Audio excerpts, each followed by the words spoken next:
Sir, parang awa niyo na. Nagsasabi po ako ng totoo. Hindi ko po talaga narinig ang usapan ninyo. Paano ko naman po kayo maririnig eh? Kakatok pa nga lang sana ako pero narinig ko na may tao kaya aalis na lang po sana ako. Mabuti na lang narinig ko na nakikinig siya sa usapan natin, sir. Kung hindi, siguradong mapapahamak tayo. Sabihin mo ang totoo, Rodolfo.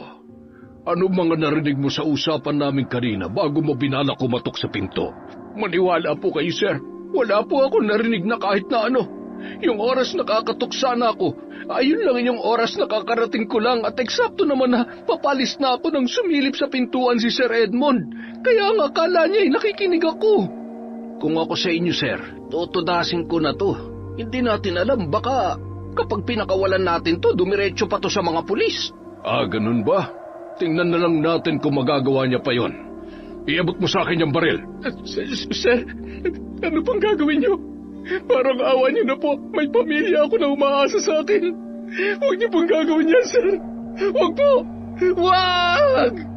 Isilid niyo yan sa sako tapos isoli niyo dun sa bahay nila. Iwanan niyo na lang sa harapan ng pintuan ng masurpresa naman yung mga hampaslupa mag-ina niya. Taon 1990, Cogon, Baybay, Leyte. Sa isang liblib na lugar sa Leyte, naninirahan ang mag-ina na sina Delia at Jeya.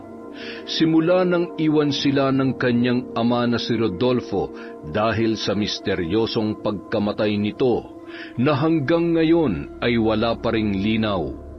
Naging malungkutin na si Jeya at tanging ang ina lamang niya ang nais na palagi niyang kasama. Bata pa lamang siya nang maganap ang hinding-hindi niya makakalimutang pangyayari. Isang araw, may nag-iwan na lang basta sa bangkay ng kanyang ama sa harapan ng kanilang bahay. Nasa loob ito ng isang sako. Ngunit nang suriin nila ang labi ng ama, ay nakitaan nila yon ng 2 tama ng bala ng baril sa sentido, 4 na tama sa dibdib at 3 tama naman ng bala sa hita. At dahil nga mahirap lamang sila at sapat lamang ang kinikita ng kanyang ama noon, bilang hardinero sa isang mayamang angkan ng mga gerero na kilala sa kanilang lalawigan, hindi na nila nagawa pang paimbestigahan ang kaso ng pagkamatay ng kanyang ama. Ang kanya namang ina ay labandera lamang ng mga kapitbahay tuwing araw ng Lunes, Miyerkules at Biyernes. Kaya labis ang kanilang kakapusan upang tustusan at ipagpatuloy pa ang naturang kaso ng ama. Matapos ang mahabang panahon ay hindi na naisipan pa ni Jeya na magkaroon ng asawa sapagkat tumatak sa kanyang alaala na baka mangyari din sa magiging asawa niya ang nangyari sa kanyang pinakamamahal na ama. At ayaw niyang pagdaanan ng sakit na kagaya ng naranasan ng kanyang ina nung mga panahon na yon. Bagamat hirap sa buhay, masaya naman sila sa kanilang pamumuhay. Hindi naglaon, nakapasok si Jeya sa iba't ibang uri ng trabaho at doon ay aksidente niyang nakita ang dating kaibigan ng kanyang ama na si Limuel. Jeya, ikaw na ba yan, iha? Teka po, sino po kayo? Pasensya na po, medyo hindi ko lang yata naaalala. Ako ito, si Kuya Limuel mo, yung naging kasama ng tatay mo sa trabaho noon sa Pamilya Guerrero. Naalala mo na? Ay, kayo po pala. Oo naman po, naalala ko po kayo. Kamusta po? Mabuti nakilala niyo pa po ako. Ay, mabuti naman ako, iha. Kayo ba ng nanay mo, kumusta? Alam mo bang matagal ko na kayong hinahanap, kaya lang ay pinagtago ako ng angkan ng mga Guerrero. Po? Bakit naman po nila kayo pinagtago? Kasi ganito yon. Halika nga muna. Dito tayo sa gilid para walang makakita sa atin dyan. Ganito kasi yon. Hindi ba noon ay magkasama kami ng tatay mo dun sa Pamilya Guerrero? Siya yung hardinero at ako naman yung driver. Opo, naaalala ko nga po yun. Nung namatay nga po si tatay, hindi na rin namin kayo nakita. Kasi nga, isang araw kasi noon, maglilinis sana ng opisina ni Sir Arnulfo yung tatay mo. Kasi kasama sa trabaho niya na linisin din yung opisina ni Sir Arnulfo. Ganun po. Pagkatapos po, ano pong nangyari? Ito na nga. Sinubukan niyang katukin yung pintuan ng opisina kasi unang-una, patakaran sa amin ni Sir noon, dapat kakatok ka muna sa pintuan bago ka tuluyang pumasok. Pero nung kakatok na sana ang tatay mo, narinig niya na may nag-uusap sa loob ng tanggapan ni Sir. Parang nagmi-meeting yata sila Sir Arnulfo nung mga oras na yon. Sige po, ituloy lang po ninyo. Nakikinig po ako. Tapos nung aalis na sana siya kasi nga ayaw naman niyang makaistorbo sa meeting, eksakto naman na sumilip itong si Edmond na kanang kamay ni Sir Arnulfo dun sa pintuan. Tapos nakita ni Sir Edmond na paalis na ang tatay mo. Kaya ayun, inakala niya na matagal nang naroon sa pintuan yung tatay mo. Inakala nila na nakikinig siya dun sa usapan nila. Tapos po, ano na po ang kasunod na nangyari? Tinawag siya sa loob ng opisina. Ipinatawag siya ni Sir Arnulfo. Tapos ako naman, nagtago na ako nun sa likod ng mga basurahan habang pinakikinggan ko kung anong magaganap. At tama nga ang hinala ko kasi napagbintangan nga ang tatay mo na nakikinig sa usapan nila. Kaya ayun, narinig ko pa nga parang nagmamakaawa si Rodolfo noon. Tapos ilang minuto lang ang lumipas, ay bigla na lamang may narinig na akong malakas na sunod-sunod na putok ng baril. Ay sigurado ako na si Sir Arnulfo ang pumatay sa kanya.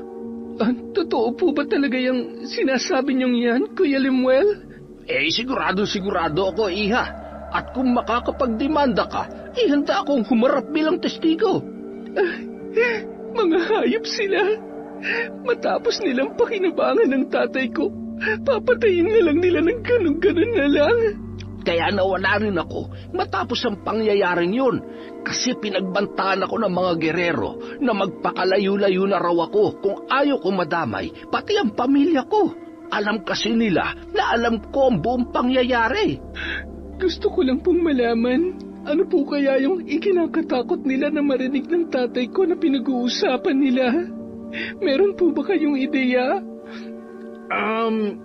Alam mo kasi ganito yan, Iha May mga sindikato kasi sila. Silang pasimuno ng pagawaan at bentahan ng mga ipinagbabawal na dinamita. Mga wala pala silang kwentang tao. Sila naman pala tong may masasamang gawain tapos ibang tao pang ginagawa nilang masama. Siya, paano? Lalakad na ako, ha? Ito nga palang numero ng telepono ko. Tawagan mo na lamang ako kung sakaling makapagdesisyon ka na magdemanda, ha? Hindi na ako magdedemanda, Kuya Lemuel. Mag-aaksaya lamang ako ng pera at panahon sa bulag na batas na yan. Masigit pa doon ang gagawin ko. Maghintay lang sila. Iisa-isahin ko ang angkan nila at hindi ako titigil hanggat hindi ko sila nauubos. Iha, huminahon ka. Siya, sige, mauna na ako, ha? Nasabi ko naman na yung matagal ko nang gustong sabihin sa inyo ng mama mo. Maraming salamat sa pagbibigay alam sa akin ng tungkol dito, Kuya Lemuel. Ngayon, mapapanatag ng kalooban namin ni Nanay dahil alam na namin kung ano talagang tunay na ikinamatay ni Tatay. Sige, Iha, mauna na ako. Ikumusta mo na lamang ako sa nanay mo. Ay, teka, ito pala, para sa inyo. Kakanin yan. Alam kong paborito yan ng nanay mo. Maraming salamat po, Kuya Lemuel. Yun ang mga bagay na natuklasan ni Jeya mula sa dating kaibigan ng kanyang ama na si Rodolfo. Kaya naman, labis ang galit sa kanyang puso ng mga sandaling yon. At dahil sa pagsiklab ng kanyang puot, isang desisyon ang kanyang ginawa. Sigurado ka na ba dyan sa gusto mong gawin, anak? Matagal ko nang pinag-isipan at pinagplanuhan to, Anay. Kaya huwag ka mag-alala. Magiging maayos ang lahat. Anong trabaho naman ang papasukin mo doon, anak? Simple lang, Nay. Magsisimula lang muna ako doon sa alam at komportable kong gawin. Bilang kasambahay. Anak, hindi madali ang trabaho na papasukin mo. Nay. Relax lang kayo, okay? Kaya ko na to. Huwag niyo na akong isipin pa. Huwag kayong mag-alala, susulatan ko kayo tuwing linggo. O sige anak, kung talagang hindi na kita mapipigilan pa, mag-iingat ka na lamang ha? Opo, Nay. Huwag po kayo masyado mag-alala sa akin. Matapos magpaalam sa kanyang ina, agad nang umalis si Jeya.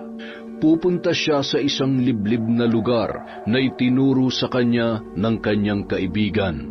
At doon ay lalapit siya sa angkan ng mga mambabarang at magpapaturo siya ng itim na karunungan.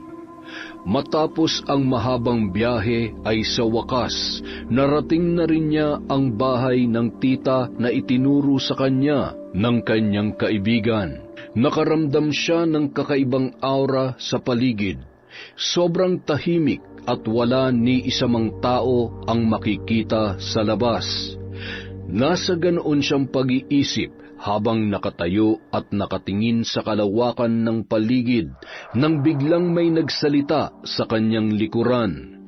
Sa tansya niya ay nasa edad 50 na ito. Ikaw na ba si Jeya, iha? Ay, kabayong limang ulo! Ay, pasensya na po. Opo, ako nga po si Jeya. Paano niyo po nalaman? Bakit? Mukha bang may iba pa akong hinihintay? Ang sungit naman nito, hindi naman kagwapuhan. Anong sinabi mo? Naririnig kita at alam ko kung ano nasa isip mo. Ay, wala po yun. Ang sabi ko po, nahihina po ako. Malapit lamang tayo sa bahay. Doon ka na umihi. Nang marating nila ang bahay ni Mang Dante ay parabang ayaw na niyang tumuloy. Pero sa tuwing maaalala niya ang paghihiganti na gagawin para sa kanyang ama, ay nanunumbalik ang galit sa kanyang puso. Bakit gusto mong matutong mambarang? May gusto lamang po akong paghigantihan. Mga taong walang puso at walang awa sa mga kagaya naming mahihirap at tukha. Namatayan ka ng mahal sa buhay? Niloko ka ng kasintahan? O sinaktan ka ng kapitbahay? Tama po yung una niyong sinabi. At hanggang ngayon, hindi ko pa rin matanggap yung sakit. At hindi ko alam kung matatanggap ko pa o habang buhay ko na lang nadadalhin ng galit. Yan ang kauna-unahang kailangan para matuto kang mambarang. Dapat buo ang loob mo. Dapat galit ka. Dapat marami kang sama ng loob. At dapat handa kang pumatay at mamatay. Matagal ko na pong pinag-isipan to. Nagkaroon lang ako ng higit na pagnanais na gawin to nang malaman ko mula sa isang kaibigan na sinadya pala talagang patayin ang tatay ko.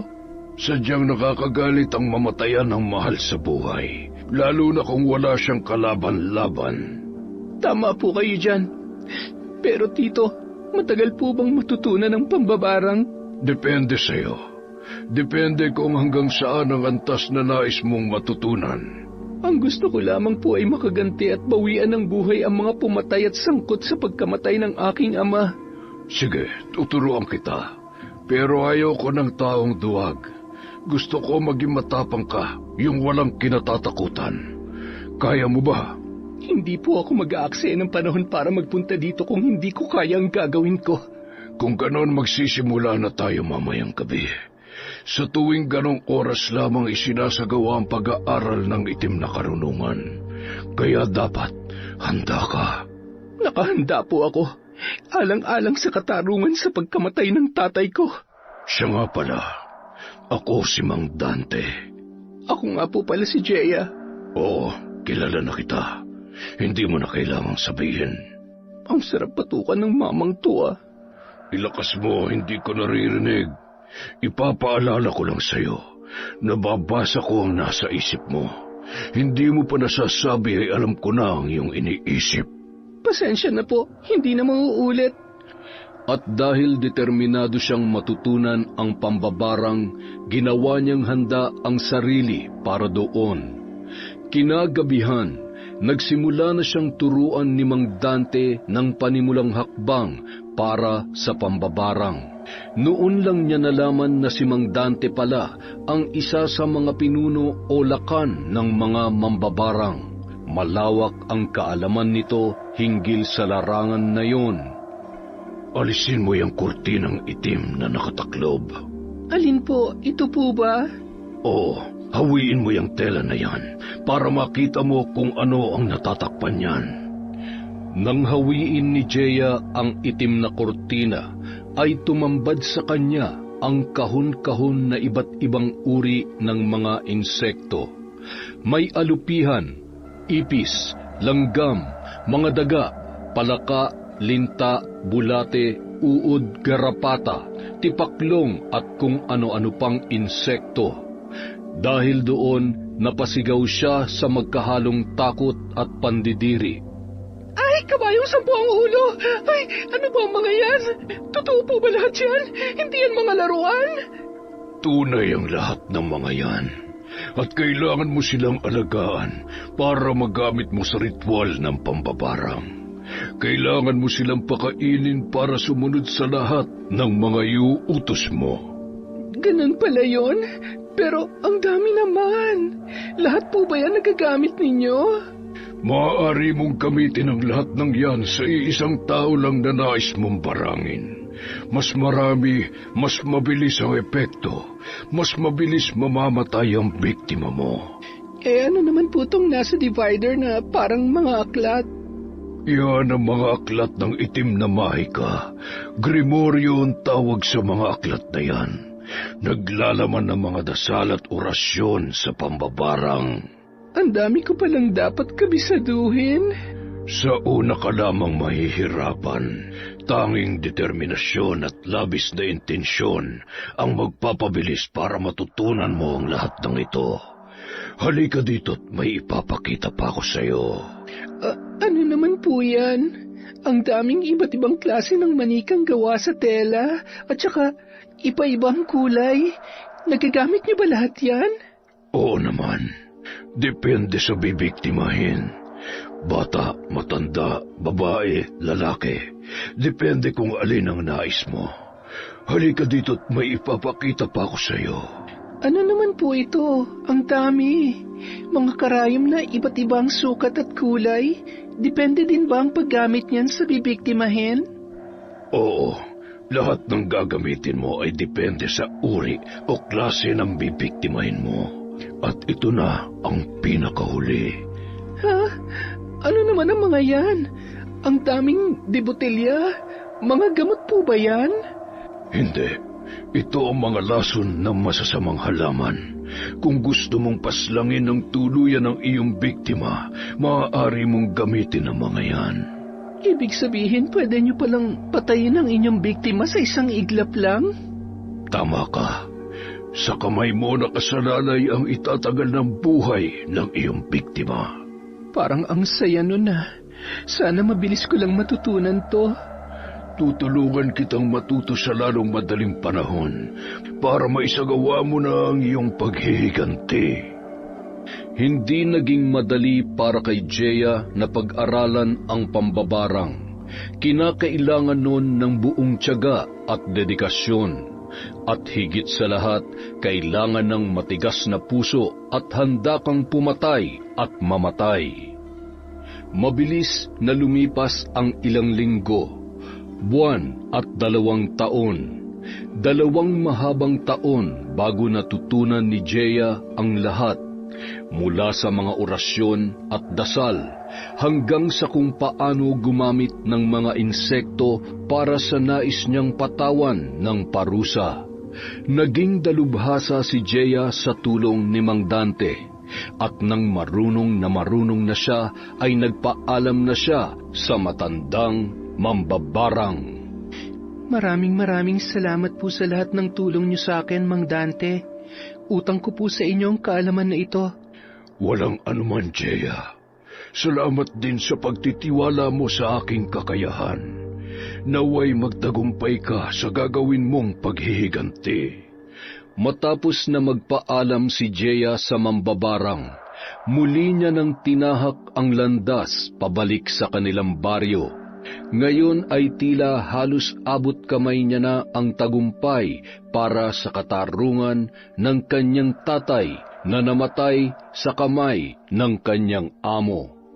Mabilis na uminog ang mundo kay Jeya Muli siyang nakabalik sa lugar nila, bit-bit ang pagnanais na makapaghiganti sa mga nanlapastangan sa kanyang pinakamamahal na ama, puno ng pagpapanggap habang nakasuot ng luma at punit-punit na damit. Nilagyan din niya ng lumang tela ang kanyang ulo na magsisilbing belo at talukbong upang mas lalo siyang magmukhang sinauna at walang kamuwang-muwang na nilalang. Malakas ang loob niya na kumatok sa bahay ng mga gerero. Tao po! Tao po! Ilang minuto pa siyang kumatok ng paulit-ulit at maya-maya isang may nakakatakot na muka at balbas sarado ang nagbukas ng gate. Oh, sino ka naman pulubi ka? Anong ginagawa mo rito, ha? Kuya, gusto ko lang po sanang magtanong. Baka kailangan nyo ng makakasama sa bahay kahit po katulong lang. Ikaw nga, huwag mong sirain ang araw ko, ha? Ang ganda-ganda ng umaga ko, sinisira mo. Lumayas ka dito! Alis! Ngunit hindi nagpatinag si Jeya at buo ang loob na isinakatuparan ang kanyang binabalak. Narinig niya na may yabag ng mga paa na papalapit sa gate kung saan sila naroroon. Edmond, sino ba yung kausap mo at ang tagal mo makabalik dito sa loob? Pasensya na, madam. Kasi naman tong pulubi na to nangungulit Gusto daw magtrabaho dito kahit kasambahay lang. Bakit naman hindi? Naisip ko lang, bakit hindi natin siya tanggapin para naman may mautus-utusan tayo at mapaglaruan? Papasukin mo siya. Mga hayop, ngayon napatunayan ko na kung gaano kasama ang mga puso at gaano kaitim ang mga budhi ninyo. Tingnan natin ngayon kung sino ang totoong mapaglalaruan. Matanong ko nga lang pala, babaeng pulube, ilang taon ka na? May asawa ka na ba? Hindi kasi ako tumatanggap na may asawa na kasi ayaw ko ng dagdag palamunin dito sa bahay. Wala po akong asawa. 30 taong gulang na po ako at wala na po akong pamilya. Solo na lang po akong namumuhay. Mabuti kung ganon. Ay siya nga pala, doon ka matutulog sa isang bakanteng kulungan ng mga aso, ha? Ayaw kong pumasok ka dito sa loob ng bahay namin. Bawal dito ang basurang kagaya mo. Sige po, wala pong problema sa akin kahit saan niyo ako patulugin. Magsisimula ka na magtrabaho ngayon, pero hindi ka sa loob ng bahay ko, ha? Ayoko madungisan mo ang sahig ng mamahalin kong bahay. Kung ganon, ano po ang magiging trabaho ko dito? Simple lang naman. Araw-araw kang hahalik sa mga paa ko, pero gusto kong gawin mo yon habang nakasapatos ako, ha? Madam, masyado naman po yatang mahirap yung ipinapagawa nyo. Wala na po bang iba? Mahirap ba? Di sige, iba na lang. Lumayas ka na lang sa harapan ko ngayon din. Kung ayaw mong gawin ang ipinapagawa ko sa'yo, pues makakaalis ka na. Hindi po. Sige po, papayag na po ako. Basta wag lang po ninyo akong paalisin dito. Madali ka naman palang kausap Ang dami mo pang arte. Sige na, simulan mo ng trabaho mo ngayon din. At pikit matang lumuhod si Jeya sa harapan ni Sylvia habang humahalik sa sapatos ng ginang. At nang makita yun ni Edmond ay tila lalo pa ito ng asar at nais gumaya sa among babae. Madam, mukhang gusto ko rin yung pinapagawa mo sa kanya. Hoy, pulubin Jimay, pagkatapos mo dyan, itong sapatos ko naman ang linisin mo, ha? Bilisan mo! Huwag ka nga munang istorbo dyan, Edmond. Hindi pa ako tapos. Meron pa dito sa kabila. Di ba, Hineng? Ano pang hinihintay mo? Gawin mo nang ipinag-uutos ko kung ayaw mo mapatalsik ka dito.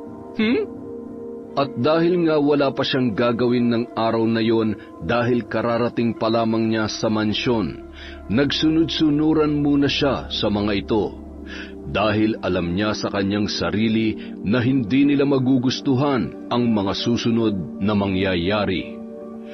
Kinabukasan, maagang nagising si Jeya dahil sa tawag ni Edmond. Kahit paano ay nakatulog naman siya na mahimbing dahil binigyan siya ng maayos na kwarto ng kanyang among babae sa likurang bahagi ng bahay. Nang sabihin pala nito kahapon na doon siya patutulugin sa kulungan ng mga aso ay nagbibiro lamang ang madam. Pero ramdam pa rin niya ang pangmamata nito, Kaya para sa kanya, hindi pa rin yun ligtas sa kanyang paghihiganti. Hoy, Pulube, baka nakakalimutan mo. Katulong ka dito, hindi ka bisita. Aba, anong oras na?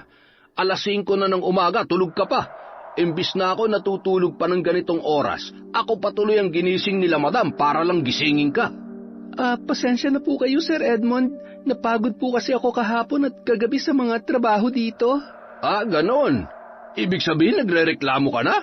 Di ba ikaw naman na may gusto na magtrabaho dito? Baka gusto mong sabihin ko kay Sir Arnulfo na nagrereklamo ka, na mapatalsik ka na kaagad. Naku, wag po pakiusap. Hindi na po mauulit. Pangako, ngayon lang po ito kasi hindi pa po sanay ang katawan ko sa ganitong gawain. Ang dami mo pang satsat dyan. Bumangon ka na nga. Ipinatatawag ka nila Madam at Sir Arnulfo. Hindi uubra yung katamaran mo dito, ha? Sige po, maghihilamos lang po ako. Susunod po ako kaagad doon. 3 minuto lang ang ibibigay ko sa'yo, ha? Kapag wala ka pa dun sa loob ng 3 minuto, ikakandado kita dyan sa hawla mo. Naintindihan mo? Opo, susunod po ako kaagad. Galit na iniwan siya ni Edmond matapos nagisingin at sabihin sa kanya na ipinatatawag siya ng mag-asawang amo. Ngayon pa lang niya makikilala ang among lalaki dahil hindi niya ito nakita kahapon. Marahil ay madaling araw na itong nakauwi at ngayon ay aalis ng muli ng maaga. Matapos niya maghilamos at magpunas ng muka, nagsuklay lang siya ng bahagya saka tinungo na ang sala ng bahay. Kinakailangan pa niyang dumaan sa hardin na nasa gilid ng kabahayan bago marating ang mismong pintuan noon. Oh, gising na pala ang hampas lupang Pulubi. Halika dito, may sasabihin ako sa iyo. At sana intindihin mong mabuti, ha? Sige po, ano po yun? May mga kailangang bilhin ang Sir Arnulfo mo sa labas. Kailangan niya ng tagabitbit. At total, ikaw naman ang katulong dito, kaya ikaw ang gagawa nun. Sige po, wala pong problema. Ikaw ba si Jeya, iha? Siguro naman ay nasabi na sa iyo ng Ma'am Sylvia mo at ni Edmond ang mga kailangan mong gawin dito. Ayaw ko nang tatamad-tamad at hindi uubra sa akin ang tatanga-tanga. Naiintindihan mo? Opo, sir. Nasabi na po nila sa akin ang lahat at naiintindihan ko naman po. Ano nga po ulit yon? Abay, anak ng teteng, oo. Uulitin ko pa ba talaga? Ay, hindi po. Joke lang po yun, sir. Teka, ano nga palang pangalan mo? Para naman alam namin kung sino ang hahanapin sakaling may nakawing ka dito sa mansyon namin. Jeya po, sir. O siya, sige, Jeya. Sasamahan mo ako sa labas, ha? Lahat ng mga ipamimili ko, ikaw ang magpapasok sa kotse. Naintindihan mo? Sabi ko lahat. Ibig sabihin, kay mabigat o magaan, bubuhatin mo para ilagay sa sasakyan. Maliwanag ba? Opo, sir. Mabuti kung ganon. Edmond, pakihanda na ang sasakyan. Nakahanda na po, sir. Pwede na po ba akong bumalik ulit sa pagtulog? Sige, mabuti pa nga matulog ka na ulit. At sana huwag ka nang magising pa. Ay, sir, huwag naman po sanang ganon. Palabas na sana sina Jeya ng pintuan ng bahay nang makita niya ang isang binatilyo na lumabas sa isang silid at nakabihis ng uniforme na tila papasok ito sa eskwelahan. Ngumiti siya dito bilang pagbati, ngunit hindi siya pinansin nito at sa halip ay tinapunan lang siya ng matatalim na tingin. Oh, Vince, anak, mabuti at naabutan pa kita bago bumalik sa pagtulog. Ayusin mo ang pag-aaral mo, ha? Huwag kang tutulad sa ibang bata dyan na puro pagbubulakbul lang ang inaatupag. Sige na, pumasok ka na.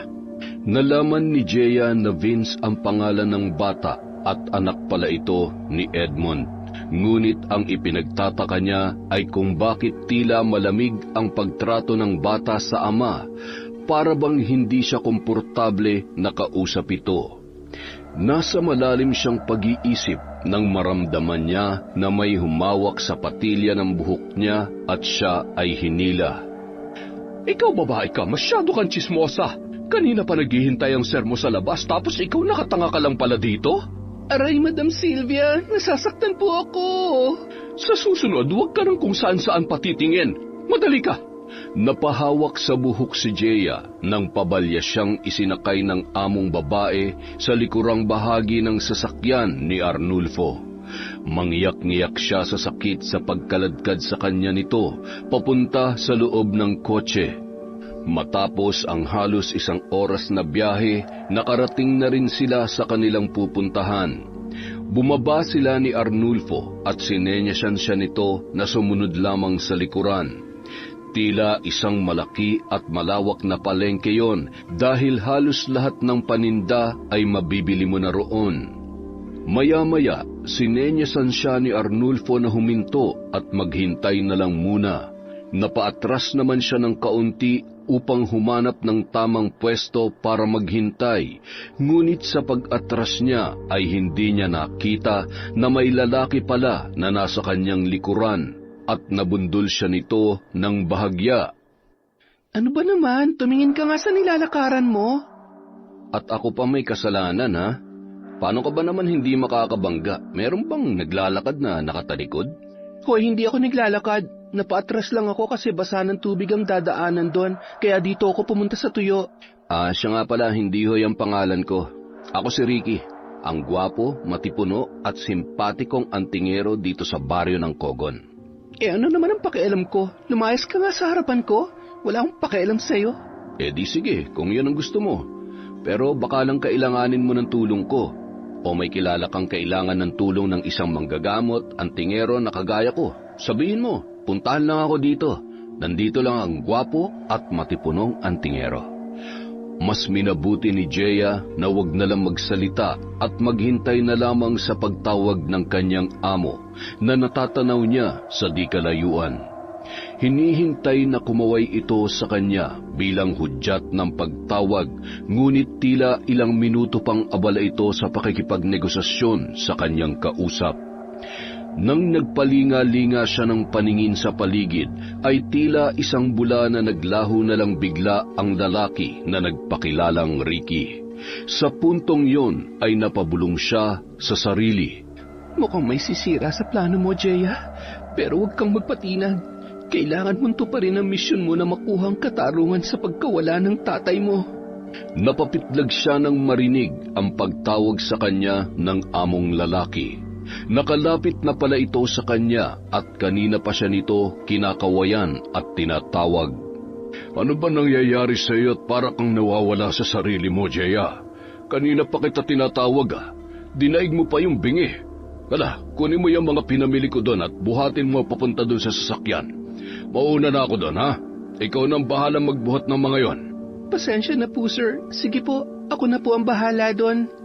Matapos yon ay agad na pinuntahan ni Jeya ang tindahan kung saan binili ng amo ang mga sinabi nito. Ngunit nagtaka siya kung bakit puro bulto-bultong karton at matitigas na papel lamang ang mga yon. Ilang karton ang mabibigat na binuhat niya ng 3 balik mula sa tindahan hanggang sa kanilang sasakyan. Kaya naman nang matapos ay habol hininga siya sa pagod. Bilisan mo, pumasok ka na agad at aalis na tayo. Hindi tayo pwedeng abutan ng mga manghuhuli dito.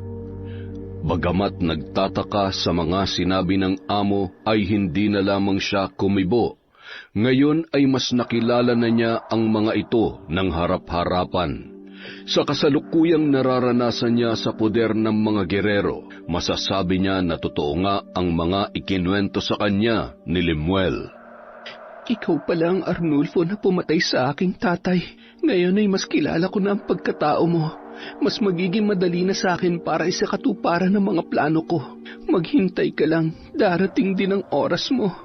Habang sinasabi yon sa sarili, unti-unti niyang binubuo ang kanyang mga plano sa isip.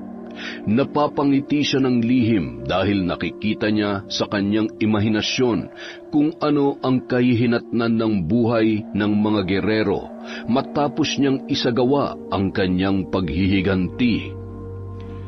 Lumipas ang ilang araw at linggo, parang naging normal na lang ang lahat kay Jeya. Tila ba normal na rin lang sa kanya ang mga masasamang pagtrato ng kanyang amo, pati na rin ni Edmund. Humahanap lamang siya ng tiyempo at magandang pagkakataon para hindi makahalata ang mga ito. Natitiis niya na sana ang lahat ng pagmamalupit sa kanya ng mga tao sa bahay na yun.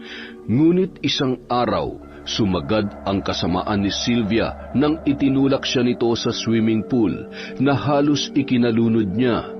Mabuti na lamang at nakita siya ng binatilyong si Vince at inabutan siya ng mahabang kahoy para mapunta sa gilid ng swimming pool, kung saan may hagdan at nakaahon si Jeya.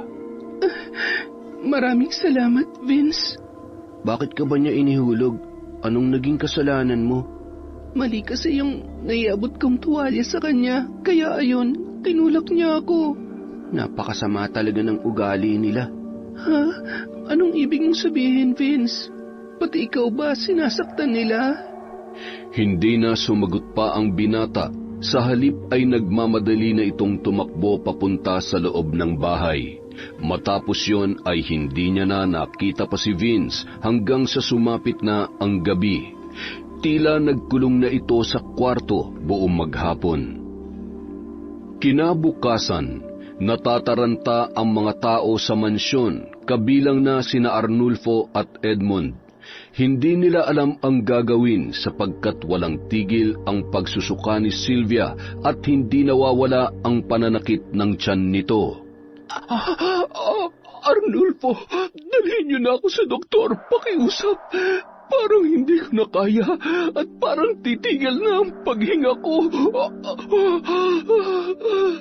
Huwag ka mag-alala, Sylvia. Nagpatawag na ako ng ambulansya. Maya-maya lang ay darating na sila dito. Bakit hindi ka na lang nagpatawag ng doktor para pumunta dito? Hindi ko na talaga kaya, Arnulfo. Matapos yun sabihin ni Sylvia ay muli siyang nagsuka at umubo ng walang tigil at halos ilabas na ang mga laman loob sa labis na hirap.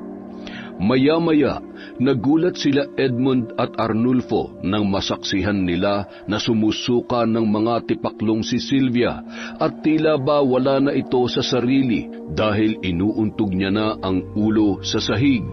Ilang beses pa niyang inuntog ng malakas ang kanyang ulo hanggang sa pumutok na yon at nagdulot ng labis na pinsala sa kanya habang patuloy na nagsusuka ng mga tipaklong na tila tuwang-tuwa sa pagtalon sa bawat paglabas sa kanyang bibig. Diyos ko, Sylvia, ano nangyayari sa iyo? Anong sakit pa ang dumapo sa asawa ko? Huwag po kayong mag-alala, sir. Parating na daw po si Dr. Estrella. Tanga! Napakakupad mong kumilos! Kanina ko pa yan iniutos sa'yo, ngayon ka lang gumalaw! Teka, nasa na ba si Jeya? Ay, pasensya na po, sir. Ilang beses ko pong tinawagan kanina pero busy ang linya eh. Ngayon lang sinagot. Tsaka hindi ko po alam kung nasaan si Jeya. Kanina ko pa nga po hindi nakikita eh. Magsasalita pa sana si Arnulfo para kontrahin ang sinabi ni Edmund. Ngunit napatingin sila kay Sylvia nang nagpakawala ito ng malakas na sigaw habang ibinubuga ang pinakahuling pagsuka nito ng mga tipaklong at biglang tumigil ito sa paghinga bago humandusay sa sementadong sahig. Nang lapitan siya ni Edmund at kinapa ang pulso ay laking gulat nila nang wala ng buhay ang ginang. Sylvia! Anong nangyari sa iyo, Sylvia? Yun na lamang ang tanging nasambit ni Arnulfo habang nakatitig sa nakadilat na mata ng kanyang asawa na wala ng buhay. Sa kabilang banda, habang sila ay tumatangis sa pagkamatay ni Sylvia, may isang nilalang naman ang nagdiriwang dahil nakamit niya na ang unang lasa ng tagumpay. Walang iba kundi si Jeya. Mabilis na lumipas ang mga araw at natapos din ang maayos na libing ni Sylvia.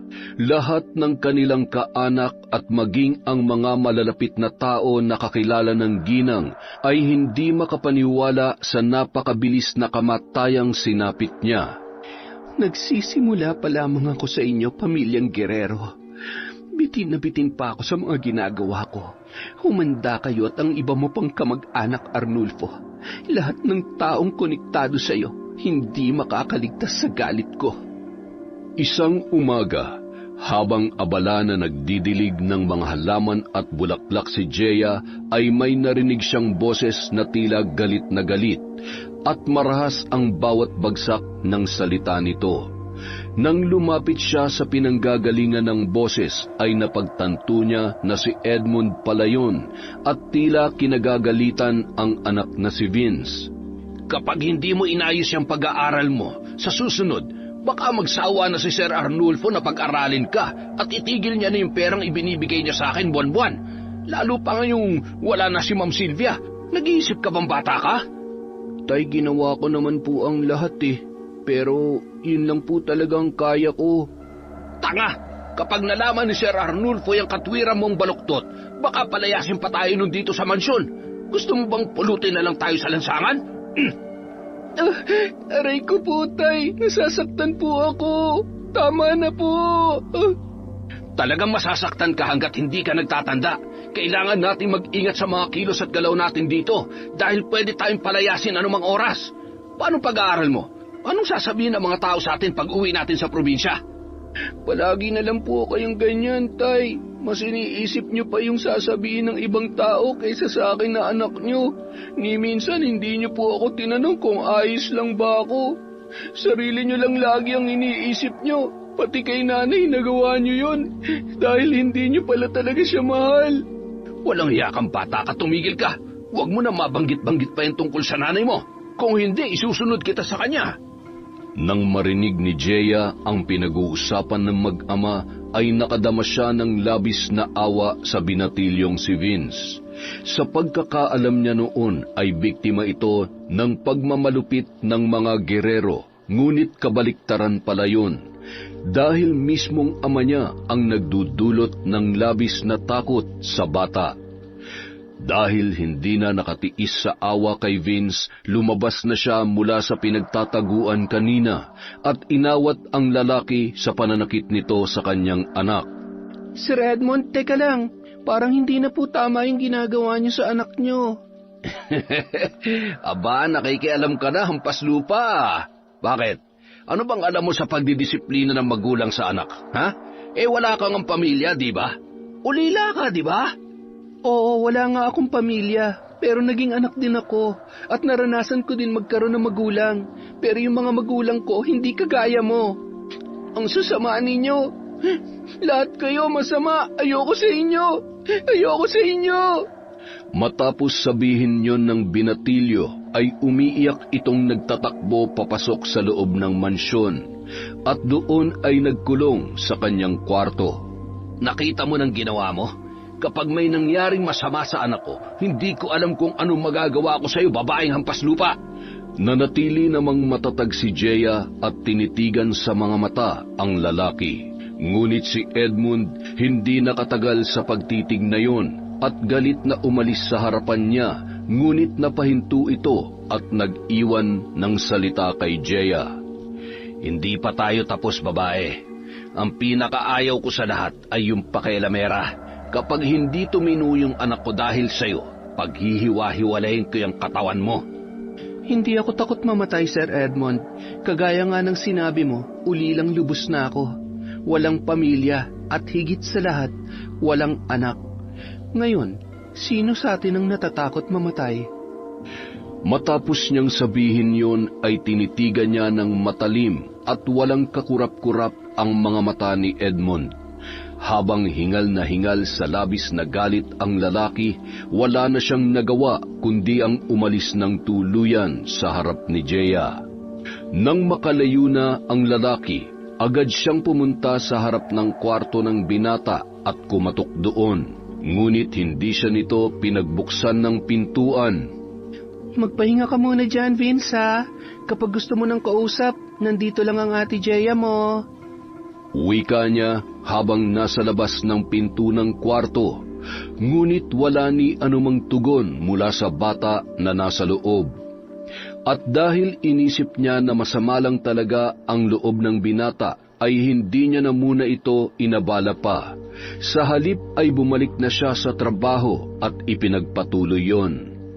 Ngayong nabawasan ng mga kalaban mo, Jeya, magiging mas madali na lang sa'yo ang lahat.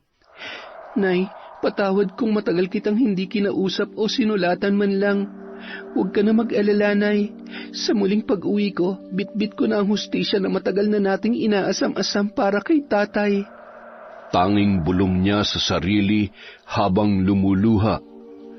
Naging abala si Jeya sa mga gawain sa mansyon, kaya naman hindi na niya napansin pa ang paglabas ni Vince sa kwarto nito at pinakain siya ng isa sa mga kasambahay. Matapos kumain ay nagtungo ang bata sa likuran ng bahay kung nasaan ang swimming pool at doon ay umupo sa isa sa mga kahoy na upuan. Nagulat na lamang siya nang biglang may nagsalita sa bandang likuran habang malalim ang kanyang iniisip. Ayos ka lang ba, Vince? Kamusta ka na? Bakit ka nandito? Iwanan mo na ako. Gusto kong mapag-isa. Vince, kakampi mo ko. Hindi mo ako kaaway. Handa akong makinig sa lahat ng mga gusto mong sabihin. Sa sinabing yon ni Jeya ay napalingon sa kanya ang binata at ngumiti. Hudyat na nais na niyang makipag-usap. Dahan-dahan namang lumapit si Jeya sa binata na nakangiti rin at umupo sa tabi nito. Naaalala ko na naman tuloy si nanay. Kagaya mo rin siya, mabait at palagi akong ipinagtatanggol kay tatay kapag pinapalo niya ako. Ha? Bakit? Ano bang nangyari sa kanya? Nasaan na siya ngayon? Patay na si nanay. 6 na taon pa lang ako noon pero naaalala ko na yung buong pangyayari. Ate Jeya, may pagtatapat ako sa iyo. Ipangako mo sa akin na wala kang ibang pagsasabihan, ha? Oo naman, Vince. Makakaasa ka. Mapagkakatiwalaan mo ang Ate Jeya mo. Sige, sabihin mo, ano ba yun? Si tatay, siyang pumatay kay nanay. Pinapalo ako nun ni tatay kasi hindi tama yung nabili ko nung utusan niya ako sa tindahan. Tapos inaawat siya ni nanay, pero hindi siya nagpaawat. Sinakal niya si nanay. Hindi niya tinigilan hanggang sa malagutan na ng hininga. Ay nako, Vince. Halika nga dito, payakap nga ang Ate Jeya mo. Hindi ako makapaniwala na may mga asawa na magagawa yun sa kabiyak nila.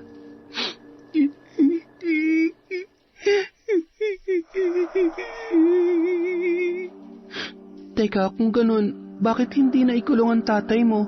Dapat nakakulong siya ngayon dahil napatay niya ang nanay mo. Malabong may pakulong si tatay, Ate Jeya. Kasi nung mga panahon na yon, tauhan na siya nila Sir Arnulfo at Madam Silvia.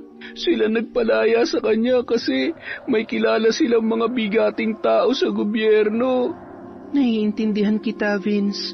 Ganyan din ang nangyari sa tatay ko. Namatay na lang nang walang kalaban-laban at sila pala ang may kagagawan. Pero sa huli, naging bulag pa rin ang batas. Ha? Anong ibig mong sabihin, ate? Napatay na ang tatay mo at sila rin ang may kagagawan. Vince, may ipagtatapat din ako sa'yo. Pero mangako ka rin sa akin na sa atin lang to at walang ibang makakaalam. Pwede ba yon? Oo naman, ate. Ikaw lang ang naging mabuting tao sa akin sa mansyon na ito, kaya karapatan mo ring pakitaan ng kabutihan. Salamat, Vince. Mabuti ka pa, nakikita mo yung kabutihan ng tao sa'yo. Walang anuman po, ate, pero ano po ba yung ipagtatapat ninyo? Isa akong mambabarang, Vince. Mangkukulam. Ganon. May alam ka ba tungkol sa kanila? Ha? Totoo po ba yan, ate? Naririnig ko na po yan noon tsaka nababasa ko rin sa ibang libro pero wala akong eksaktong ideya kung paano yun nangyayari. Kaming mga mambabarang, kaya naming pumatay ng tao gamit lang ang ritual at ang itim na kapangyarihan. Talaga po? Nakakatakot po pala kayong kalaban. Huwag niyo po akong babarangin, ha? Bakit ko naman yun gagawin sa'yo?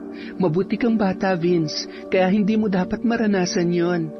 Sabi po ni tatay wala daw akong kwenta. Tanga daw po ako. Bobo, walang alam. Hindi nag-iisip ng tama. Huwag ka maniwala sa tatay mo. Siya lang ang naglalagay sa isip mo ng mga bagay na yan. Ang mga kagaya nilang masasamang tao, dapat pinabarang. Si Madam Sylvia po, di ba naging masama siya sa inyo? Ibig sabihin po ba, kayo ang dahilan ng pagkamatay niya? Binarang niyo po ba siya? Aaminin ko sa'yo, Vince. Oo, binarang ko siya. Pero nagsisimula pa lang ako sa paghihiganti ko sa kanila. Astig, nakakatakot. Pero ate, sana po huwag niyong gawin yun kay tatay ha. Alam ko po masama din ang turing niya sa inyo, pero kapag ginawa mo po yun sa kanya, mawawalan na po ako ng tatay. Mawawalan na ako ng kasama sa buhay. Siya na lang po kasi ang meron ako, kaya kahit masama siyang tao, mahal na mahal ko pa rin po si tatay. Napakaswerte ng tatay mo sa'yo, Vince. Yan nga lang ay hindi niya nakikita ang halaga at kabutihan mo. Siguro po kung buhay pa yung tatay niyo ngayon, sobrang proud po yun sa inyo, Ate Jeya. Pero alam mo, Vince, hindi naaalis yung galit dito sa puso ko. Ang gusto ko pa rin sa ngayon ay ituloy ang paghihiganti sa kanilang lahat. Lalo na dyan kay Arnulfo Guerrero. At walang sino man makakapigil sa akin. Naiintindihan kita, ate. Huwag ka mag-alala. Lahat ng mga pinag-usapan natin ngayon, tayo lang ang makakaalam. Salamat, Vince. O siya, tara na. Bumalik ka na dun sa loob at baka hinahanap ka na ng Tatay Edmond mo. Matapos ang kanilang pag-uusap ay napakaraming nalaman ni Jeya. At kahit paano ay gumaan ang kanyang kalooban dahil sa kauna-unahang pagkakataon ay mayroong nakinig sa kanya at nakahanap siya ng mahihingahan. At yon ay sa katauhan ng isang bata na si Vince. Lumipas ang mga araw, patuloy sa pagmamalupit si Arturo kay Jeya. Mas lumala pa ang ginawa nitong kasamaan sa kanya ng isang araw. Jeya, halika nga dito. Bakit hindi mo pa naitatapon itong mga basura? Hindi ba trabaho mo yan? Opo, sir. Kaya lang po, bukas pa po ang araw ng pagtatapon natin. Kaya po isinalansan ko muna at inipon dyan sa tabi ng gate. Ang pinakaayaw ko sa lahat ay yung tatamad-tamad at hindi ginagawa ang trabaho nila. Yang ka nababagay, palibasa galing ka sa basura. Kaya sanay na sanay ka sa amoy ng mga yan. Aray ko po, sir. Bakit niyo naman po ako itinulak dito sa mga basura? Nagtatanong ka pa talaga? Dahil diyan ka nararapat. Pag uwi ko mamayang gabi at nakita ko pa rin na nakatambak yung mga basura na yan, ipapatapon ko na yan kay Edmond kasama ka. Sige po, sir. Mamaya po gagawin ko na yan ang paraan. Itatapon ko na ang mga yan. Huwag mo akong subukan, Jeya. Masigit pa dyan ang kaya kong gawin sa'yo. May pagbabantang sabi sa kanya ni Arnulfo bago pagalit na umalis sa harapan niya at tinungo na ang kotse para umalis. Naiwan namang umiiyak si Jeya habang nagpapagpag ng katawan dahil sa ilang mga basura na dumikit sa kanya. Naging maayos naman ang mga araw na lumipas, bagamat ay nais na niyang isagawa ang pambabarang sa among lalaki dahil sa patong-patong na kasamaan nito sa kanya. Ngunit mas minabuti niya muna na mag-ipon ng sapat na lakas at masusing paghahanda para patumbahin ang kanyang amo. Isang araw, hindi inaasahang bisita ang dumating at ang labis na ikinagulat nila ay hindi lang pala ito basta bibisita lang dahil doon na daw ito maninirahan kasama nila sa mansyon. Si Bettina, ang nakababatang kapatid ni Sylvia na isa pa sa magdudulot ng kalbaryo sa buhay ni Jeya. Siya si Bettina. Kapatid siya ng Ma'am Sylvia ninyo. Kaya ma'am na rin ang itatawag niyo sa kanya. At susundin niyo kung anong mga ipag-uutos niya. Nagkakaintindihan ba tayo? Jeya, Edmond. Opo, sir. Hoy, babae, kung sino ka man, ipagtimpla mo nga ako ng kape. Sarapan mo, ha? Bilis. Opo, ma'am. Ngayon din po. Mabuti naman at naisipan mong dito na tumuloy, Bettina. Hindi ka man lang nakadalaw ng burol ng ate Sylvia mo hanggang sa mailibing na siya. Pasensya ka na, kuya, ha? Masyadong maraming gawain sa negosyo ko, eh. Naiintindihan ko naman. Pero kung nakita mo lang sana kung paano namatay ang ate mo, Ay, nako. Baka hindi ka makapaniwala. Ha? Oo nga pala. Ano bang ikinamatay ni ate? Maging kami hindi na nalaman ang dahilan kung ano nangyari. Pero palaisipan pa rin sa amin hanggang ngayon kung anong tunay na nangyari sa kanya. Bago siya namatay ay sumusuka siya ng mga tipaklong at inuuntog niya ang ulo niya sa sahig dahil daw sa sobrang sakit noon. Ha? Anong sabi mo, kuya? Sumuka ng mga tipaklong si Ate Sylvia bago siya namatay? Ay naku, Sus Mariosep! Nasa gitna sila ng pag-uusap nang bumalik si Jeya at dala na nito ang kape ni Bettina. Eto na po ang kape ninyo, ma'am. Ngunit pag-abot ni Bettina sa kape ay tila sinadya niya na ihulog ito at bitawan mula sa pagkakahawak dito. Agad namang nabasag ang tasa noon at nagkalat sa sahig. Ano ba naman yan? Napakatanga mo! Ang simple-simpleng bagay hindi mo pa magawa ng tama! Jeya, ano na naman bang kalokohan yan? Para kang laging bago ng bago sa mga gawain dito sa bahay, ah. Pasensya na po. Lilinisin ko na lang po. Ako na lang po ang bahala. Alam mo, kuya, parang may paglilibangan na ako habang nandito ako sa mansyon. Magandang laruan tong babaeng to, ah. Ikaw ang bahala, Bettina. Tutal naman ay kapatid ka ng asawa ko. Ituring mo na rin na bahay mo ito. Narinig mo yun, ha? Ituring ko na rin daw na bahay ko ito. Ibig sabihin, lahat ng gusto ko susundin mo. Maliwanag ba? Opo, Ma'am Bettina. Habang nakaluhod si Jeya sa sahig at nililinis ang nagkalat na bubog, ay biglang tumayo si Bettina at sinadya nitong sipain ang dalaga. Tumabi ka nga dyan at dadaan ako. Nasaan ang banyo? Aray, Ma'am Bettina, dahan-dahan naman po. Ay, nandyan ka pala. Pasensya na, ha? Akala ko kasi basura. Diyan ka na nga. Pang-aasar na sambit ni Bettina kay Jeya at dinuraan pa siya nito sa muka bago lampasan. Sumusobra na talaga kayo. Mga hayop kayo. Ngayon hindi na ako mananahimik pa. Matitikman yun ang galit ko. Matapos ang pangyayaring yon, ay galit na tumayo si Jeya at iniwanan ang kanyang ginagawa. Nagpupuyos na nagtungo sa maliit na kwartong tinutulugan niya sa likod ng bahay at doon ay nagkulong. Naghihimutok na inilabas ang mga kagamitan sa pambabarang. Ngayon tingnan natin kung sinong tunay na magmumukhang laruan, Bettina.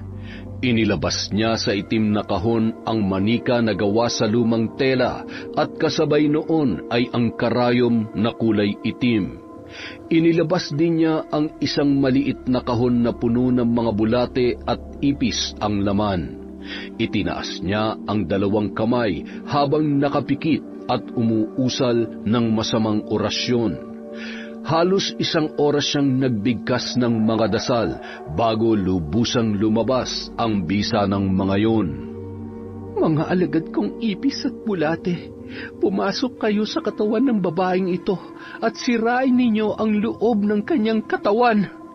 Samantala, habang nasa banyo naman si Bettina ay bigla siyang napasigaw dahil nakita niya ang duming inilalabas niya ay pawang mga malulusog at matatabang bulate. Tulong! Kuya Arnulfo! Ang daming bulate na lumalabas sa akin! Ano ba itong nangyayari? Agad namang kumatok sina Arnulfo at Edmond sa pintuan ng banyo, ngunit hindi nila yon mabuksan. Hindi ko mabuksan ang pinto, kuya! Ipihit mo lang, Bettina. Sir, mukhang nakalak sa loob. Hindi niya yata alam na nailak niya. Ay, Diyos ko po, ano ba ito nangyayari sa pamilya namin? Samantala, wala pa ring humpay ang paglabas ng mga bulate kay Bettina. Hindi siya makatayo ng maayos dahil hindi niya alam kung paano maglalakad upang abutin ang kanyang mga damit. At dahil sa pagpupumilit niyang tumayo ay nawalan siya ng balanse at nadulas. Tumama ang batok niya sa kanto ng inidoro at pabagsak na napahiga siya sa sahig ng banyo. Nagdurugo na ang kanyang ilong at ulo nang mabuksan nila Arnulfo ang pintuan ng banyong yun. Bettina, ano nangyari? Ma'am Bettina, ayos lang po ba kayo? Pinakikiramdaman nila ang babae kung buhay pa, ngunit kapwa sila halos mapatalon sa gulat nang walang ano-ano ay nakita nila na nagbuga ang babae ng napakaraming ipis na kulay itim. Nagliparan ang mga yon sa mukha nila at isa-isa silang napaatras. Sa halip na tulungan si Bettina ay nagkanya-kanya sila ng takbo dahil sinasalakay sila ng mga ipis na lumalabas mula sa kanyang bibig.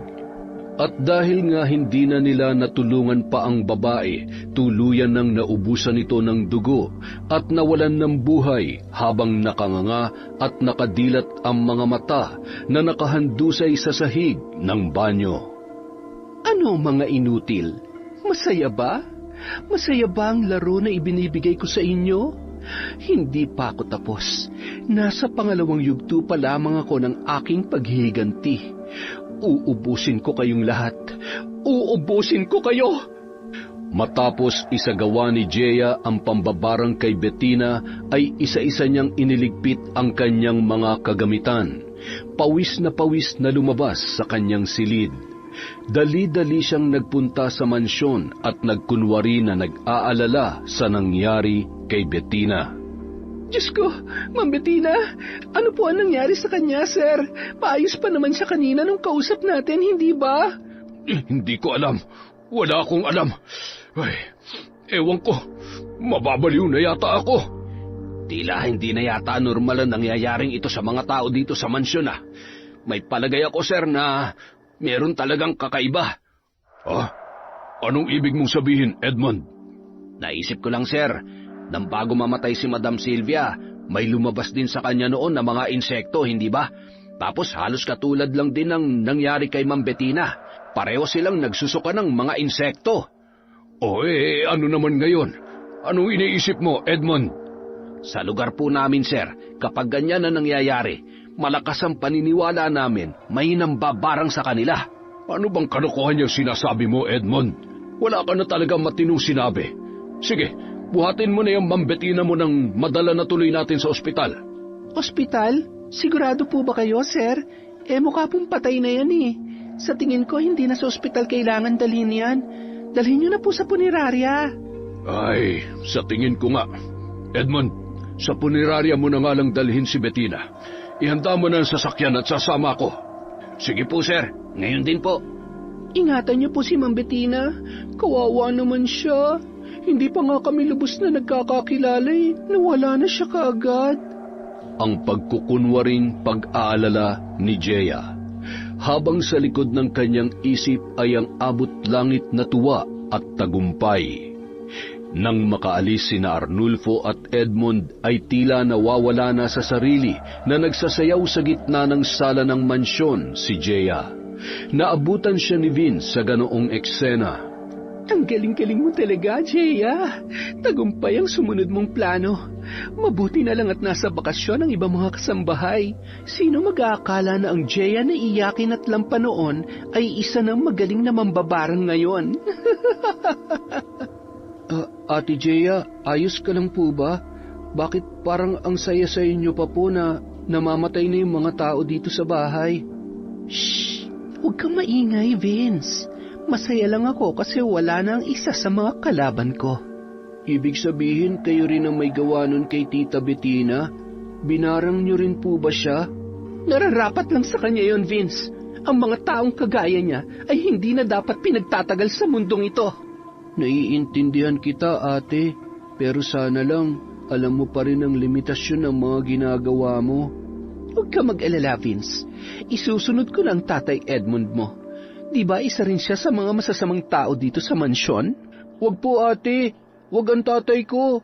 Huwag po si Tatay Edmond. Bakit? Kriminal siya. Hindi ba't siyang pumatay sa nanay mo? Hahayaan mo na lang ba na hindi makamit ng nanay mo ang katarungan? Matagal na po yun, Ate Jeya. Naniniwala po ako na pinatawad na po siya ni nanay. Naniniwala ako na hirap makaakyat ngayon sa langit ang nanay mo dahil hindi pa niya nakakamit ang tunay na katarungan. Yon ang totoo, Vince. Tama na, Ate Jeya. Patahimikin na lang po natin ang buhay natin. Pwede ba? Huwag mo nang ipagtanggol ang tatay mo. Dahil kapag ginawa mo yun, parang ikaw na rin ang pumatay sa nanay mo. Hindi totoo yan! Hindi totoo yan! Gayahin mo ko, Vince. Ipinaghihiganti ko ang pagkamatay ng aking ama at ibibigay ko sa kanya ang hustisya na karapatan niyang makuha. Tama na! Tama na po, Ate Jeya! Nagsisisigaw na tumakbo si Vince papasok sa kanyang kwarto habang binibigkas ang salitang tama na ng paulit-ulit. Naiwan naman si Jeya sa sala na sunod-sunod ang paghalakhak at tila ba tinatakasan na ng katinuan. Mabilis na lumipas ang mga araw na ipalibing na nila Arturo si Bettina. Hanggang ngayon ay hindi pa rin sila makapaniwala sa mga pangyayari. Tila isang bangungot lang ang lahat sa kanila. Samantala, hindi naman mapakali si Edmond sa labis na pag-iisip. Batid niya na may kakaiba na talagang nangyayari sa loob ng mansyon. Pakiramdam niya ay hindi na talaga normal ang lahat. Kinabukasan, habang abala si Edmond sa paglilinis ng sasakyan ng amo, ay bigla siyang natigilan dahil nakadama siya ng kakaibang pakiramdam. Naninikip ang dibdib ko. Ang sakit ng ulo ko. Parang hindi ako makahinga, Sir Arnulfo. Ay, naku Edmond, baka mataas lang ang dugo mo. Teka, ikukuha kita ng tubig. Sa kabilang banda, habang hawak ni Jeya ang manika na gawa sa luma at itim na tela, mahigpit niyang itinatali ang katawan nito gamit ang itim na sinulid. Tingnan lang natin kung makakahinga ka pa dito sa gagawin kong ito, Edmond.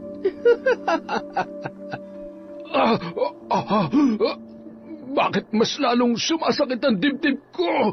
Bakit parang lalo akong hindi makahinga? Tulong! Nang makabalik si Arturo ay nakita niya na nakahandusay na sa sahig si Edmond. Nang subukan niyang buhatin ito ay naramdaman niya na buhay pa ang lalaki, ngunit habol hininga na. Jeya!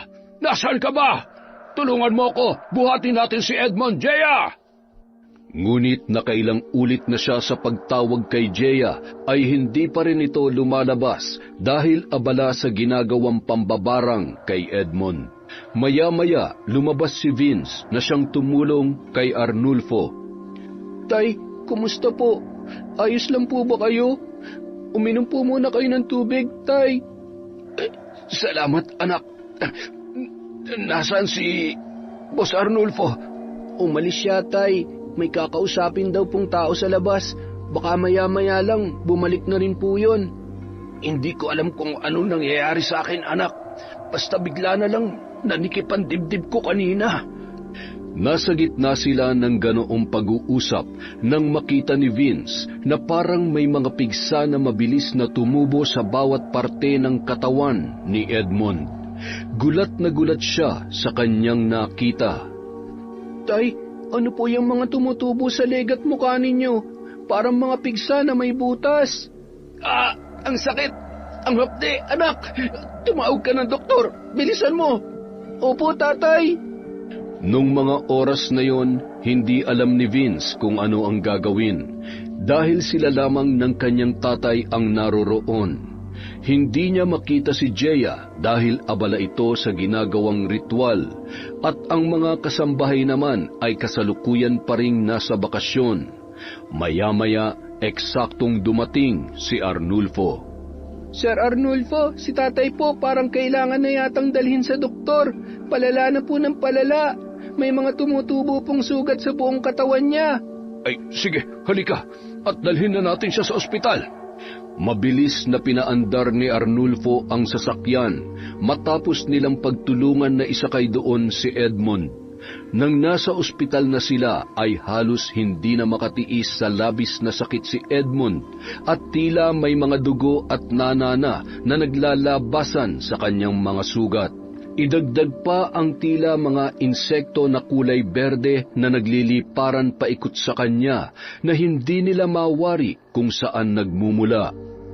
Matapos nilang magpakonsulta sa doktor ay tila wala namang nangyari dahil pinauwi lamang sila ng kilalang doktor ni Arnulfo. Simpleng sugat lamang daw yun, kaya niresetahan lamang sila ng gamot na dapat niyang inumin. Kinahapunan, nang makauwi na sila sa bahay ay lumala pa ang kondisyon ni Edmond. Ngayon ay sumusuka na siya ng mga palaka at ibang uri ng mga insekto kasama ang gamo-gamo. Samantala, tila naglalaro naman si Jeya sa kanyang ginagawa. Naisipan niya na tigilan muna si Edmond at hayaan muna ito na mahirapan sa kanyang nararanasan. Oops, kumalma ka lang muna, Jeya. Huwag mong ubusin ang lakas at kaalaman mo para sa walang kwentang Edmond na yan. Itinigil niya muna ang pambabarang kay Edmond dahil mas gusto niyang mahirapan ito ng mas matagal dahil sa kasamaan na ginawa rin nito sa kanya at para na rin sa galit niya nang malaman na ang lalaki pala ang kumitil sa buhay ng sarili nitong asawa. Inayos niya ang sarili at muling bumalik sa loob ng kabahayan. Dahil nga hindi nila iniisip na si Jeya ang gumagawa ng lahat, ay tila hindi na rin nila hinahanap ang presensya nito. Samantala, naging maayos ang kondisyon ni Edmond, bagamat ay naroon pa rin sa buong katawan niya ang mga sugat, ngunit hindi na siya hirap huminga gaya nung nakaraang araw. Ngunit dahil alam ni Vince ang lihim ng babae, nilapitan niya ito habang naglilinis ng hardin sa labas ng bahay kinahapunan. Nagulat pa si Jeya nang biglang magsalita sa likod niya si Vince. Alam kong ikaw ang gumagawa nito kay tatay, Ate Jeya. Nakikiusap ako. Sana naman tigilan mo na siya, ate. Oo, alam kong naging masama siya sa'yo, pero kahit paano naman, nakikita ko na gusto niya ring maging mabuting ama sa akin. Saglit naman na natigilan si Jeya sa ginagawa at napabaling sa binata. Ikaw pala, Vince. Naiintindihan ko naman yung nararamdaman mo, pero ang dami kasing kasalanan na ginawa ng tatay mo. Alam mo yun, hindi ba? Ate, kung ano man yung nagawa niyang kasalanan sa akin at sa amin noon ni nanay, napatawad na namin siya. At alam ko naman na hindi ganun kalalim ang mga nagawa niya sa'yo para gawin mo to sa kanya. Ang dali mong sabihin yan, Vince, dahil hindi ikaw ang nasa kalagayan ko. At ganun lang din ba kadali para sa'yo na pumatay ng tao kahit pwede mo namang piliin na magpatawad, ate? At kapag ginawa mo yon, naiisip mo ba kung ano mangyayari sa akin? Ate, anak ka din. At alam mo ang pakiramdam ng anak na nawalan ng magulang. Kapag pinatay mo si tatay, para mo na ring ipinaranas sa akin ang paghihiganti mo dahil aalisan mo ako ng tatay na siya na lang na meron ako. Pag-iisipan ko, Vince. Mahirap yan. Kung alam mo lang, mahirap yung hinihiling mo sa akin. Madali lang po yan, Ate Jeya. Kung palalayain mo lang yung sarili mo sa labis na galit, magagawa mo magpatawad. Hindi kita pipilitin ngayon. Hindi kita mamadaliin sa mga desisyon mo. Ikaw na ang bahala kung matitiis mong may mawalan uli ng ama dahil lang sa paghihiganti mo. Tandaan mo, ate, hindi kami ang tunay mong kalaban.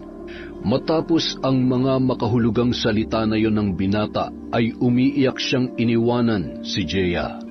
Habang si Jeya naman nang maiwang mag-isa ay tila inilabas ang lahat ng sama ng loob at naghuhumiyaw sa pag-iyak na tila hindi maipaliwanag ang galit sa kanyang puso.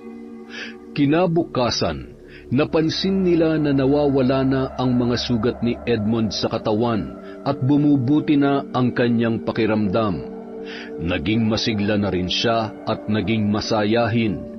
Yun ang tunay na Edmond bago pa man siya mapunta sa poder ng mga gerero at maimpluwensyahan ng mga ito. Mabuti naman tay, umayos na ang pakiramdam nyo. Sana po magtuloy-tuloy na. Kumain na po kayo para makainom na po kayo ng gamot. Anak, maraming salamat. Patawarin mo si tatay sa pagiging masama sa iyo, ha? Patawarin mo ako sa mga panahon na sarili ko lang ang iniisip ko. At higit sa lahat, sana anak, napatawad mo na ako sa nagawa ko sa nanay mo. Hindi ko naman talaga intensyon na gawin yun. Tay, bata man ako kung titingnan, pero alam ko na pong tanawin ang buhay sa magagandang parte nito at hindi yung masasamang alaala. Pwede pa naman po tayong magsimulang muli, Tay. Maraming salamat sa pag-unawa mo, anak. Ako na ang pinakamaswerteng tatay sa buong mundo dahil sa pagkakaroon ng anak na kagaya mo. Huwag na tayong magdrama pa, Tay. Ang mahalaga, pareho na nating tanggap ang lahat. At naging maayos na nga ang relasyon ng mag-ama dahil sa mga pangyayaring yun. Nais din magpasalamat ni Vince kay Jaya dahil alam niya na nilambutan na ng babae ang puso para tuluyang itigil ang pambabarang kay Edmond. Ang buong akala nila ay maayos na ang lahat, ngunit ang pinakapuso ng paghihiganti ni Jaya ay doon pa lang pala magsisimula. Isang gabi, kauuwi lamang ni Arnulfo galing sa labas. Tila hindi maganda ang kanyang pakiramdam. Masakit ang kanyang ulo at buong katawan. Hindi rin siya kumain buong maghapon dahil wala siyang gana. Sir, kumain po kayo kahit kaunti lang para makainom kayo ng gamot. Ayoko. Naiintindihan mo ba? Mabuti pa lumabas ka na dito. Sige po, sir. Sakaling may kailangan kayo, tawagin niyo lang po ako sa sala. Labas! Bahagya pang napalundag si Edmond dahil sa gulat nang sigawan siya ni Arnulfo. Samantala, habang nahihirapan si Arnulfo sa nararamdaman, ay tila nagdiriwang naman sa kanyang lungga si Jaya. Ngayon na ang araw na itinakda ko para sa iyo, Arnulfo. Oras na para magbayad ka sa kasalanang nagawa mo. Hinawakan niya ang muka ng maliit na manika at nilamukos yun, habang dinadaganan niya ng kulay itim na mabigat na bato at patuloy sa kanyang pagtawa. Sa kabilang banda, hindi na alam ni Arnulfo kung paano kikilos dahil sa sakit na kanyang nararamdaman. Maya-maya pa, tila natatabingi na ang kanyang muka at nawawala na ito sa tamang posisyon. Hindi rin siya makagalaw dahil tila pakiramdam niya ay may nakadagan sa kanya na mabigat na bagay. Ang sakit! Aray ko! Sobra! Yun na lamang ang tanging nasambit ni Arnulfo. Maya-maya, pinipilit niyang bumaba ng hagdanan galing sa kanyang kwarto. Halos hindi na siya makalakad dahil sa bigat ng katawan at ang mukha niya ay hindi na makilala kung anong itsura dahil sa labis na pagkakatabingi nito. Sir Arnulfo, sandali lang po, huwag kayong gagalaw. Aakyat ako dyan para tulungan kayong makababa. Ilang saglit lamang nakababa na si Arnulfo sa tulong ni Edmond at iniupo niya yon sa may sofa sa sala. Hingal na hingal ito na hinahawakan ang kanyang ulo. Aray! Ang sakit ng ulo ko! Alisin mo ang sakit ng ulo ko, Edmond! Gumawa ka ng paraan! Parang awa niyo na, hindi ko na kaya ang sakit! Dalhin niyo ako sa doktor! Habang nangyayari yon, tuwang-tuwa naman si Jaya na patuloy na tinutusok ng karayom ang ulo ng manika na hawak niya habang gigil na gigil sa kanyang pagtawa. Tay, alam niyo po, sa tingin ko, hindi doktor ang kailangan ni Sir Arnulfo. Ano kaya kung tumawag na tayo ng albularyo? Paano ka naman nakakasiguro na albularyo ang kailangan niya, anak? Baka po may kakilala kayo, Tay. Magtanong-tanong po tayo habang hindi pa huli ang lahat kay Sir Arnulfo. Nang biglang maalala ay napaisip si Edmond. Parang may naririnig akong magaling daw na antingero at albularyo dito sa Kogon, pero hindi ko alam kung naririto pa siya ngayon. Subukan niyo po, Tay. Baka hindi na umabot si Sir Arnulfo. Dali-dali namang umalis si Edmund at binaybay ang lugar kung saan niya noon narinig na kinaroroonan ng antingero. Halos paliparin niya ang sasakyan ng amo para lang mabilis na makarating sa lugar ng naturang antingero.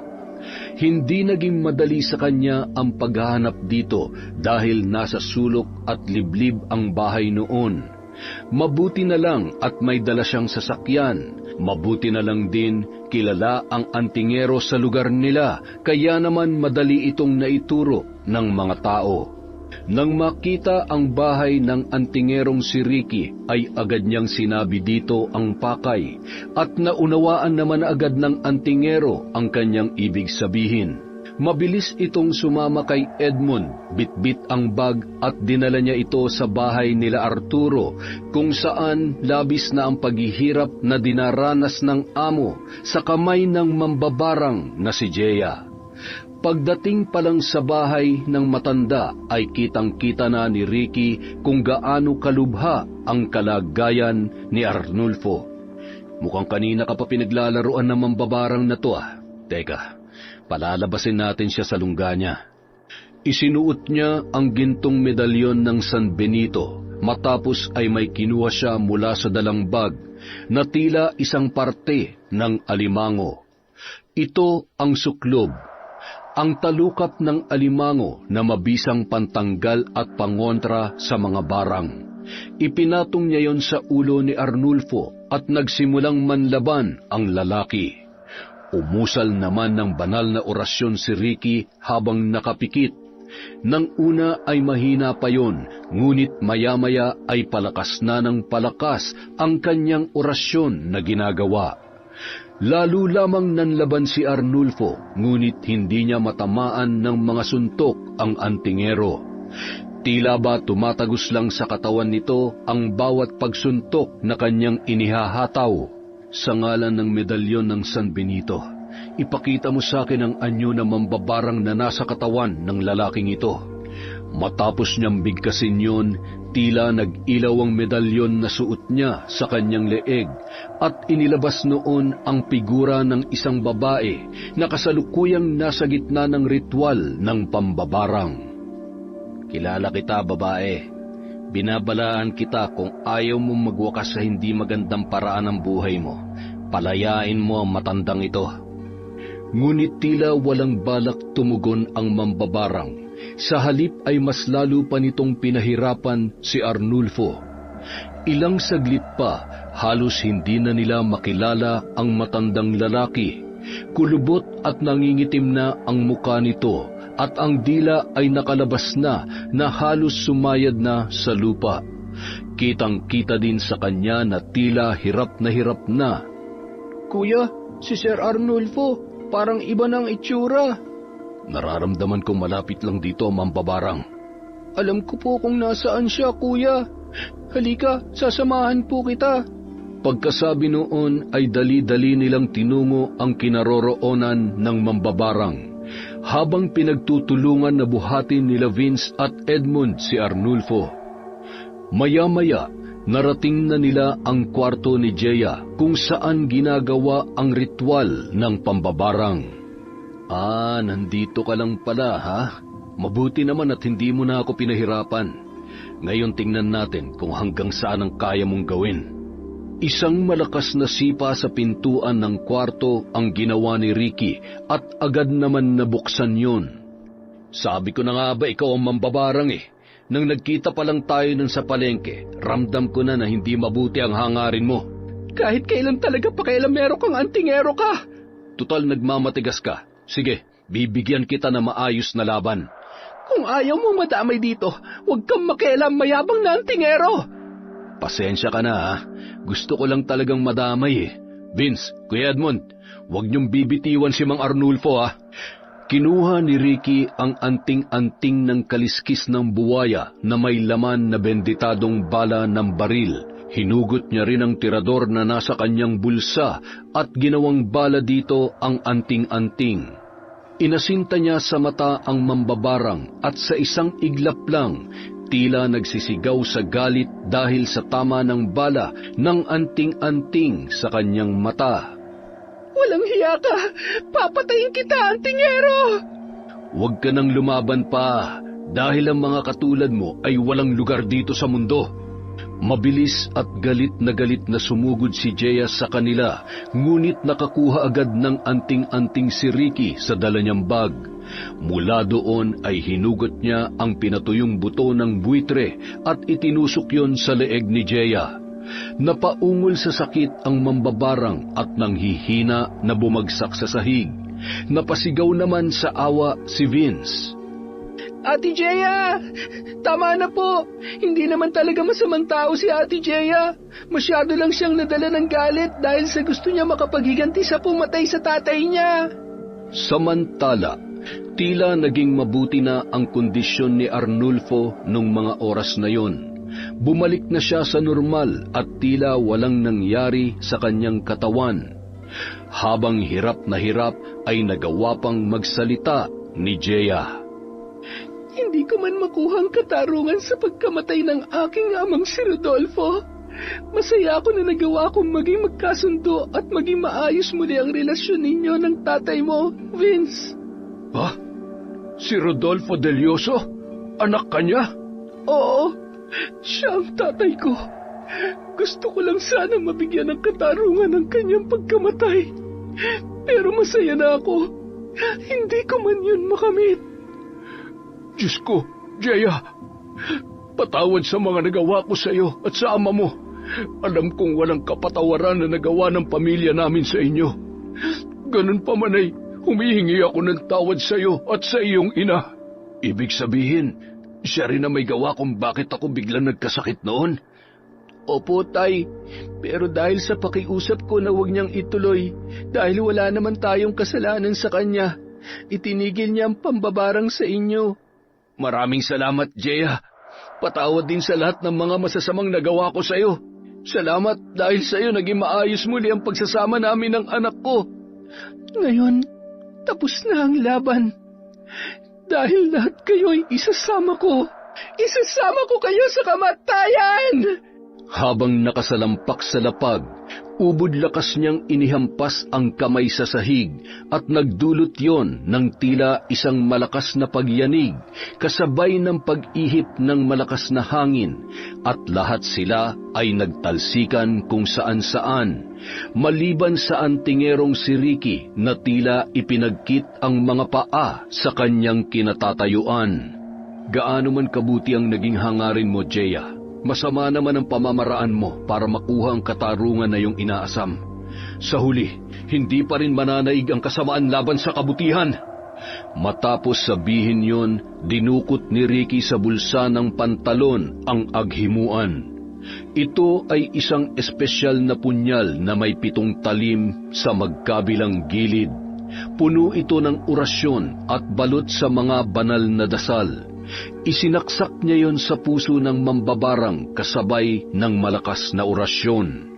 Sa isang iglap lang ay bumagsak sa sahig ang walang buhay na mambabarang, hanggang sa nagliyab ito, nasunog at naging abo.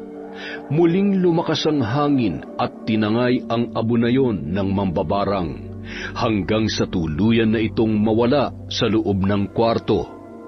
Ang pagsubok at suliranin na yon sa kanilang pamilya ay labis na nagbigay ng aral at paalala sa kanilang lahat na ang paghiganti ay walang maidudulot na mabuti. Lahat ng sigalot at gusot sa pamilya ay maaayos kung pipiliin niyong magpatawad upang makamit ang tunay na katarungan at kapayapaan. Hello! Happy Sunday po sa inyong lahat. December 1, magpapasko na. Dahil dyan, meron tayong shoutout. Shoutout po kay Maria Rosalie Galandes sa Galandes at Ramos family from Cagayan de Oro City. Kumusta po kayo dyan? Mag-iingat po kayo lagi. Maraming salamat po sa pagsubaybay sa Kwentong Enteng. Hello kay Elisa Disierto, bagong listener natin from Hong Kong. Welcome po sa Kwentong Enteng. Hi po kay Girly Aguasito from Zamboanga City. Hello po kay Jennifer Robles from Qatar. Kay Clarice Junco from Riyadh, Saudi. Hello din po kay Peter Tom Galandines. Hello rin po kay Gonzalo Albiog at siyempre kay Wilma Albandia from Macau. Maraming salamat po sa suporta mula kay Kwentong Enteng.